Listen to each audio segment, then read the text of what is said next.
ചിറയിൽ മുങ്ങിത്താഴുകയായിരുന്ന പിഞ്ചു കുഞ്ഞിനെ ജീവിതത്തിലേക്ക് മടക്കിക്കൊണ്ടുവന്ന കൊച്ചുമിടുക്കിയുടെ ധീരത പ്രശംസിക്കപ്പെടുന്നു. നെല്ലിക്കുഴിയിലെ ഫാത്തിമ സഹറയാണ് സമയോചിത ഇടപെടലിലൂടെ ഒരു ജീവൻ രക്ഷിച്ചത്.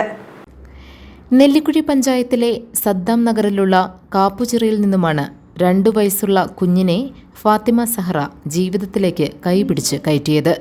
കുഞ്ഞു ജീവൻ രക്ഷിച്ച 10 വയസ്സുകാരി ഫാത്തിമ സഹറ നാട്ടിൽ ഹീറോയിനായിരിക്കുകയാണ്.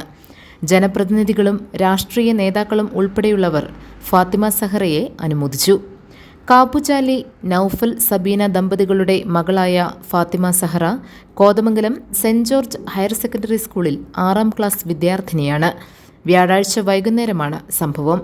ചിറയുടെ സമീപത്തുകൂടി സൈക്കിൾ ചവിട്ടുമ്പോഴാണ് പിഞ്ചുകുഞ്ഞ് ചിറയിൽ മുങ്ങിത്താഴുന്നത് ഫാത്തിമയുടെ ശ്രദ്ധയിൽപ്പെട്ടത്.